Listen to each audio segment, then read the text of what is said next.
Je sais que ça veut se détacher de façon importante du psychose original dans l'approche de cette série, mais je peux pas m'empêcher de trouver que ça part peut-être un peu loin par moment, et c'est un cas ici. Enfin, il y a trois intrigues, enfin plutôt quatre intrigues parallèles qui se passent, mais il y en a deux qui sont un peu liées. Tout d'abord, bon, Dylan et Emma, donc ils ont l'air bien partis pour se poser à Seattle, tout semble bien aller. La maison d'Emma est donc mise en vente par son père. Et Dylan, très vite, il a un entretien d'embauche à Seattle. Ouais, je vais faire en sorte de trouver un truc très vite, bien entendu un boulot honnête, et il veut utiliser le fait qu'il a une certaine expérience dans ce qui est gestion agricole. En gros, j'aime beaucoup l'idée. Ouais, et je me suis occupé de champs de cannabis. J'ai des prédispositions pour ce genre de truc. Ok, donc essaye de le présenter un peu différemment, quitte à mentir un peu. Mais lors de l'entretien, il joue cash. C'est-à-dire, ok, je vais être franc. J'ai été embauché pour garder des champs de cannabis. C'était un petit peu le commerce du coin central et je m'en suis bien débrouillé. Alors bon, c'est pas génial, c'est pour ça que je l'ai pas mis sur mon CV, mais ouais, je me suis bien débrouillé. Je peux vous assurer que après avoir gravi les échelons si vite, c'est parce que j'avais un certain talent. Ça vient aussi du fait qu'il y a beaucoup de trucs qui se sont tombés dessus et t'as su bien réagir. C'est une bonne chose, mais parce que beaucoup de trucs te sont tombés dessus comme ça aussi, hein. Enfin bref, et ça marche. Ok, eh ben des fois, l'honnêteté paye. C'est quand même dingue, hein. Apparemment, il a l'air d'être bien parti pour être pris. Ah, donc il en parle à Emma, elle est toute contente. Hein, tu vas être pris à Seattle, c'est trop génial. Et elle finit par se confier à lui en disant, écoute, quand je t'ai dit au début de l'épisode que je pouvais pas faire d'activité trop physique, pendant 4 ou 6 semaines, hein, c'est parce que le docteur me l'a déconseillé. En fait, il y a aussi le fait que j'ai pas trop envie de te montrer ma cicatrice. Elle a une espèce de grosse cicatrice juste en dessous de la poitrine. Mais vraiment tout le long. Je trouve ça même un peu bizarre, de toute façon c'est parfaitement symétrique, mais je ne suis pas expert en greffe de poumon. Allez savoir, ça marche comme ça, il découpe de façon aussi symétrique que ça en règle normale. Bref, on s'en fiche. Donc elle n'est pas super joyeuse de lui montrer ça, mais il faut bien qu'elle le fasse. Elle s'est dit autant le faire maintenant et il partage d'autres cicatrices qu'elle a eues, pas de la même façon, et voilà ce qui lui est tombé dessus avec les différentes rencontres qu'il s'est tapé en bossant pour des trafiquants de drogue. Ouais, ça détend l'ambiance et ça a l'air de bien se passer vraiment entre eux. Dire ouais, c'est un mignon petit couple. Et apparemment, ça va rester. Ça semble être le couple un peu posé jusqu'à la fin. Je sais pas, est-ce que Emma va servir un tant soit peu à quelque chose dans la suite de l'histoire, à part donner une excuse à Dylan de partir en même temps qu'elle, je sais pas trop. Genre, sa mère vient de crever au début de cette saison, est-ce qu'on jouera dessus ou pas? Ou est-ce que ça va être comme le père de Bradley, même en pire, c'est-à-dire que on s'en fout, pourquoi, qui, de notre point de vue, c'est pas très important. Il faut juste que ça serve un petit peu à développer la mentalité des persos, mais au-delà de ça, pouf. Vraiment, c'est un détail, ça. Le truc un peu plus important, c'est autour de Romero et Norma, qui viennent donc d'être cambriolés. Et il essaie un peu de noyer le poisson Romero en disant ouais, c'est un travail d'amateur, ils s'en veulent à moi très certainement parce que j'ai fait mettre un terme au trafic de drogue dans la ville. Donc il essaie un petit peu de l'avoir avec ça. Mais il a assez vite compris, c'est ça qui me plaît beaucoup chez lui, il a beaucoup de jugeote, que c'est Rebecca qui a fait le coup. Donc il va la voir en disant écoute, arrête, je n'ai pas la clé que tu cherches, alors qu'il l'a. Mais bien entendu, il va pas lui dire, tout en la faisant s'inquiéter sur le fait que la DEA enquête sur elle. Eh ben oui. Et donc elle a un petit peu peur et en même temps elle a cette jalousie qu'elle a un peu réprimée. Le premier épisode, on l'a vu, l'épisode 3, elle était en mode oh, pas grave, vas-y, tu es avec quelqu'un d'autre, ah, c'est ton enterrement si tu veux. Alors qu'en fait, elle est très jalouse et elle finit par lui faire savoir directement. C'est-à-dire, au bout du compte, avec moi, il n'y avait aucune chance, quoi. J'étais juste là pour passer du bon temps, mais maintenant, avec elle, c'est bon. C'est tu ressens un petit peu cette frustration du personnage quand elle vient le voir directement, quitte à saboter un petit peu le mensonge qu'il a fait pour elle en disant qu'il ne se connaissait pas. Donc c'est un petit peu intéressant ça. Tandis que Norma finira par comprendre un peu plus tard qu'il a tué Bob. Elle s'est posé pas mal de questions là-dessus, il ne le nie pas, et ça a l'air de la conquérir un petit peu plus. Ouais, t'allais jusqu'à tuer quelqu'un pour moi, ça fait plaisir. C'est bon, il y a que des meurtriers dans cette famille, hein, on est habitué maintenant.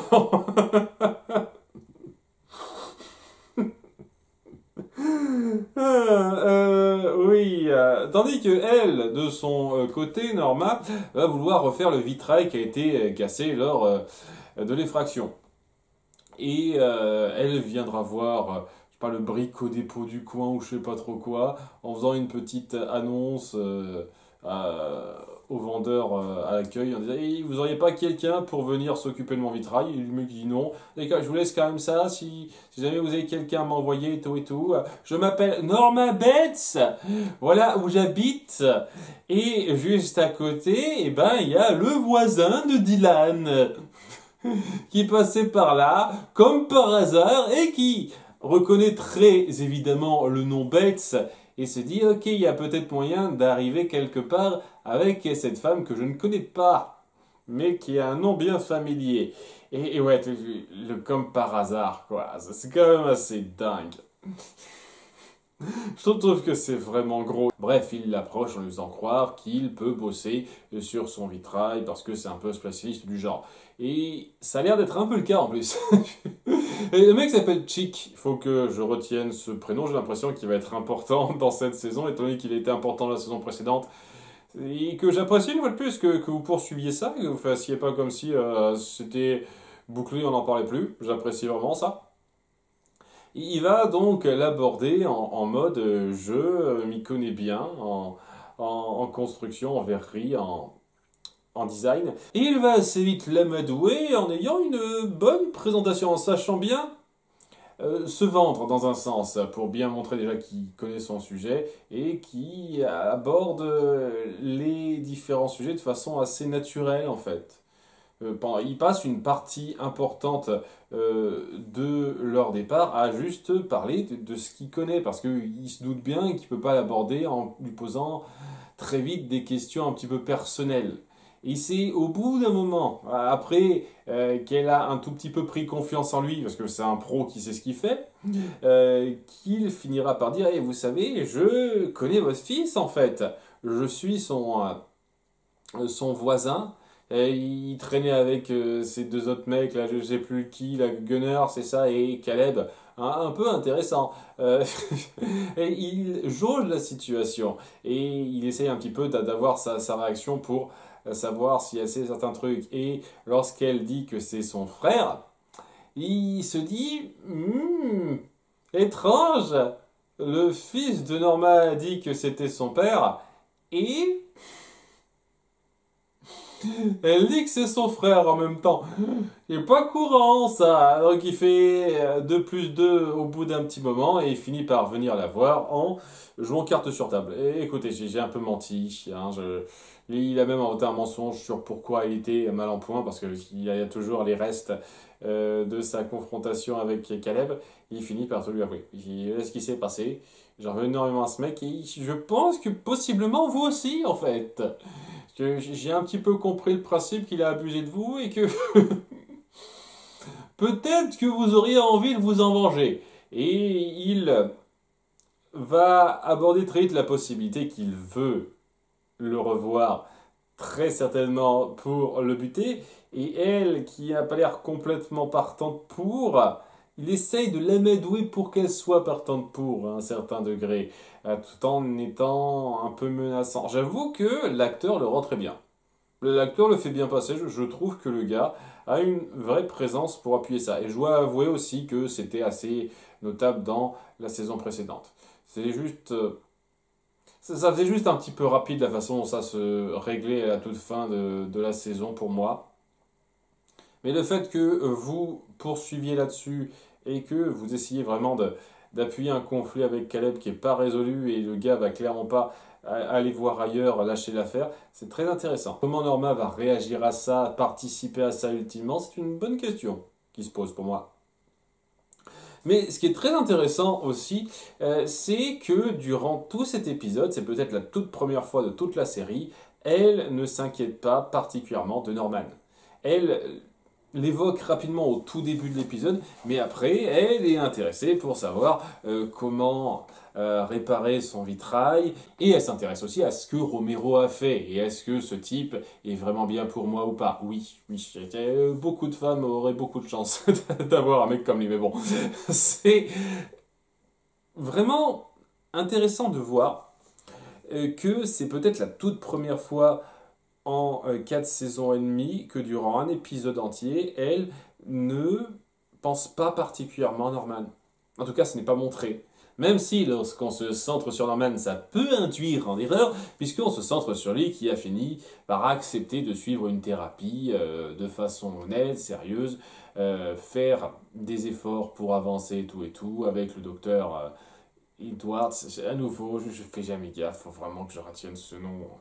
En tout cas, au début, ça se passe plutôt bien. Il se confie, il a conscience que certaines choses vont pas, mais il est un petit peu frileux lorsque le docteur lui parle de sa relation avec son père, en disant qu'il n'en était pas proche. C'est juste parce qu'il travaille beaucoup, hein, il n'y avait rien d'autre de plus que ça. Il veut pas faire savoir que son père battait sa mère, en gros, et qu'il y a peut-être une raison à sa mort qui n'est pas juste accidentelle, vous voyez. Et donc, il n'est pas totalement prêt à s'ouvrir complètement. Ce qui amène à ce qu'il fasse un coup de fil à sa mère, parce que maintenant qu'il va mieux, il se rend compte qu'il s'est mal comporté envers elle, et il s'excuse, il lui laisse un long message sur son répondeur où il s'excuse, et ça nous donne l'impression que la scène qui suit, un peu plus tard, est vraie, alors qu'en fait elle ne l'est pas. Ça va être vite dévoilé au sein de cet épisode et c'est clair et net que j'avais quelques doutes sur la véracité de ce moment-là, mais lorsque, après avoir vu que son pote de l'épisode précédent est toujours assez mal en point et pas du genre à parler beaucoup avec le tabassage qui s'est pris, il passe un peu de temps dans les jardins et sa mère vient lui rendre visite à l'improviste. Donc ils discutent, tout se passe bien. Et même si j'étais sûr en grande partie que c'était une hallucination qui se faisait, notamment avec le gars qui passait et qui regardait bizarrement Norman en mode qu'est-ce que tu fais mec. Ça donne un petit peu cette impression assez évidente. Il y avait quand même ce côté très étrange de cette mère qui n'essayait pas directement de manipuler de façon malfaisante son enfant, alors que c'était beaucoup plus flippant les autres fois qu'on voyait sa mère dans ses autres hallucinations. C'est pour ça que c'était un petit peu, n'était pas sûr à 100%, mais très vite on va nous donner la réponse quoi. Sa mère qui lui dit écoute, tu es là pour aller mieux, fais-lui bien savoir que tout va bien, ne démarre pas sur les bons points, il est là pour t'aider à aller mieux, pas pour t'aider à aller moins bien. Pour essayer de lui mettre un petit peu le doute dans un sens et peut-être faire en sorte qu'il puisse se barrer de là et que cette seconde personnalité puisse aller plus loin. Néanmoins, Edwards, il n'est pas idiot, hein. Il fait un peu gaffe, il s'est rendu compte qu'il a téléphoné à sa mère, parce qu'il l'avait un peu suivre, ce qui va un peu énerver Norman lorsqu'il se confiera plus tard. Mais surtout lorsque Norman relate cette rencontre avec sa mère de plus tôt, et il dit vous êtes sûr de l'avoir rencontrée? Parce que elle n'était pas dans notre registre. Et il n'y avait aucune trace de sa venue. Et très vite, il commence à perdre pied, à se dire mais vous fichez de moi, vous voulez me faire passer pour un taré alors que je vais mieux. Et c'est peut-être un truc plutôt réaliste dans un sens, je pense, de certaines personnes qui veulent aller mieux et qui pensent que ça se fait en 2 temps 3 mouvements. C'est-à-dire, il fait des efforts, tout semble bien se passer, il se dit, c'est bon, plus de problème.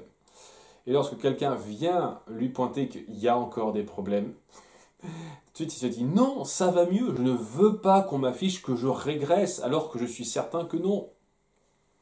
Ce moment-là est assez fort, et donc, ouais, il perd beaucoup patience, il veut se barrer, ce qui fait qu'il a une crise, et qu'il passe à la personnalité normale. Et c'est là que je vais avoir, c'est pas un problème, c'est juste une inquiétude, on va dire. Là maintenant, le professeur, le docteur, comprend ce qui se passe. Il est un petit peu déboussolé, mais il donne bien l'impression que c'est quelqu'un qui connaît son métier et qui a vu des cas avant. Et donc, lorsqu'il voit que Norman se comporte différemment, n'a pas la même gestuelle, la même façon de parler exactement, il se dit, oui, je ne parle plus à la même personne. Et donc, très vite, il amène les questions de façon à ce que la personne comprenne qu'on parle de Norman à la troisième personne et, et que c'est Norma, en tout cas qui pense vraiment être Norma à ce moment-là. Il a compris ça. Et après coup, il essaye un petit peu de parler au vrai Norman en disant je veux pas que vous soyez seul, je suis avec vous, etc. Il reconnaît qu'il y a un problème avec le gars et qu'il faut soigner ça. Alors, c'est très bien mis en scène, et une fois de plus, je salue le talent d'acteur de l'acteur principal qui fait très bien passer ça. Il y a un jeu très particulier à jouer là-dedans pour que ce soit pas trop ridicule et que ça renvoie bien cet aspect perturbant, frappeur. Et je vais être assez honnête, vraiment très honnête là-dessus. Je trouve que ça n'a jamais été particulièrement bien fait dans Psychose de façon directe. De façon indirecte, ça passe parfaitement lorsque dans Psychose 1, on ne voyait pas Norma et donc c'était juste Norman qui prenait sa voix, etc. Mais c'était toujours du jeu sur le hors-champ. Vous voyez, la seule fois où on l'a vu incarner sa mère, c'était rapidement dans une scène où il essayait de tuer, je ne sais plus comment elle s'appelle, en étant déguisé en sa mère. Ça allait très vite et franchement, ça donnait pas une impression si puissante que ça dans l'horreur, le perturbant. C'est juste une fois qu'on a compris le truc, c'est intéressant, mais pas cette scène en particulier. Et c'est pareil pour les suites qui savaient bien le rendre lorsque c'était du hors-champ, mais qui n'arrivaient jamais à vraiment le rendre directement, en fait. Ce changement de personnalité. Les très très rares fois que ça a été fait, je vous cache pas que je trouvais ça même un peu risible. Mais ouais, je vous renvoie à mes réactions sur les films si vous ne les avez pas vus. Ah, mais ici, on joue sur le fait que l'acteur doit se prendre pour les deux personnages. Il doit jouer les deux rôles dans un sens, directement, nous le faire comprendre et ne pas avoir l'air trop ridicule. Et il sait parfaitement rendre cet aspect perturbant, en particulier dans cette scène avec le docteur. Je trouve que c'est superbement rendu. Et l'acteur aussi qui joue le docteur, qui doit vraiment appuyer, qui comprend qu'il y a un truc pas net, mais qui doit maintenir une certaine assurance et ne pas laisser trop transparaître la chose, je trouve qu'il le fait très bien aussi. Hein. C'est un très très bon moment de jeu d'acteur, ça. C'est un excellent moment. Je ne peux pas m'empêcher de trouver que ça rush tout, en fait, ce qui fait Norman Bates. Je ne peux pas dire une seule seconde qu'on n'a pas eu de psychose avant ce moment-là, quoi. La psychose a été un petit peu créée, il a déjà des victimes, etc., etc. Mais un des points importants de Psychose, c'est que Norman Bates est taré après avoir tué sa mère. Et il finit d'être taré après avoir tué sa mère. Et c'est après qu'on finit par le diagnostiquer. C'est après ça qu'on finit par comprendre totalement le problème.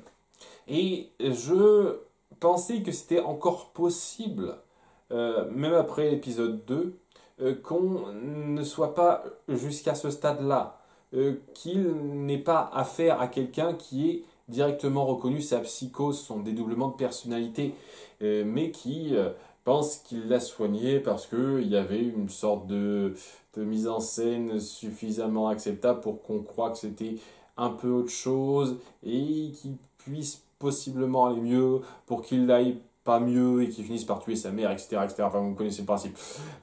Ça, c'est un peu fichu en l'air par le fait que ben, on sait qu'il se prend pour sa mère, on sait qu'il a une double personnalité et que cette double personnalité est dangereuse. Clairement. Nous, on le sait en tant que spectateur, mais maintenant, il y a quelqu'un d'autre qui le sait. Et même si il peut pas dévoiler publiquement ce qu'il sait, il a des notes. Même s'il lui arrivait malheur, ce serait quand même dingue que personne ne puisse être au courant. Surtout qu'en plus de ça, il y a d'autres personnes qui savent que Norman a des problèmes. Mais ça n'a jamais été aussi clair et direct que ça, quoi. Et je sais pas, j'ai un peu peur qu'on perde un peu trop la base de ce qu'est Norman Bates dans Psychose quand on lui fait directement traverser tout ça, alors qu'il n'est pas au stade terminal de sa descente psychologique aux enfers, en fait. En tout cas, il ne devrait pas l'être. C'est cette partie-là qui me gêne un petit peu, mais j'ai conscience que c'est une approche nouvelle, différente. Je m'attends pas à ce qu'il y ait beaucoup de liens avec le film Psychose de base, vu que c'est pas le même univers, c'est plus la même époque, etc., etc. J'espérais quand même qu'il y ait quelques points plus notables. Que ça essaye de respecter deux, trois événements, deux, trois enchaînements d'événements plus clairs, mais là, ça se détache peut-être un petit peu trop, en fait. Mais c'est moi, hein. Je dis pas que c'est mal fait au sein de l'épisode ou de l'histoire de la série, mais ça se détache peut-être un petit peu trop de comment ça devrait évoluer par rapport à Psychose. Alors que le but, c'est quand même de montrer une sorte d'origin story, à un certain degré. Mais l'origin story, j'ai l'impression qu'elle est filée maintenant. On est en plein dans le Norman Bates psychopathe qu'on connaît. Là, techniquement, on est à la scène de fin de Psychose avec le psy qui analyse le patient Norman Bates après qu'il a été arrêté avec toutes les horreurs qu'il a commises. La seule chose qui manque, c'est qu'il a tué sa mère, il l'a pas encore tué, et que techniquement, on n'a pas encore relié ce gars à des meurtres graves. Sachant qu'avec le passif qui se trimballe, ça devrait pas être si compliqué à faire. Même si j'ai le sentiment que vous le forcez un peu, le fait que vous sachiez pas ça. Je veux dire, il y a le docteur Edwards qui est contacté par la police, qui l'a prévenu donc pour l'enquête qui était à faire sur Norma, et ils ont rien trouvé. Ils ont dit on a fait quelques petites recherches. Donc oui, il y a eu des petites accusations ci et là autour des personnes. Déjà, ci et là, il ne devrait pas y en avoir plus d'une. Limite le cas de la prof là, où au bout du compte ça a été avéré que c'était pas lui, même s'il avait été suspect, ça aurait dû être juste un seul cas, mais il y a d'autres cas, d'autres cas où ils étaient directement liés et sur lesquels il n'y a rien, c'est incroyable. Enfin, bref, excusez-moi. Donc, ouais, ça devrait se savoir à un certain degré. Mais bon. C'est pas pour dire une seconde que c'est mauvais, c'est bien. Bon épisode, vraiment, c'est juste que ouais, j'ai perdu un petit peu l'espoir que ça fasse le lien véritablement avec la situation de Psychose telle qu'on la connaît. J'ai le sentiment même que ça pourrait paraître un peu forcé de ramener ça à ça, au bout du compte, mais on verra. À bientôt pour l'épisode 6. Bye!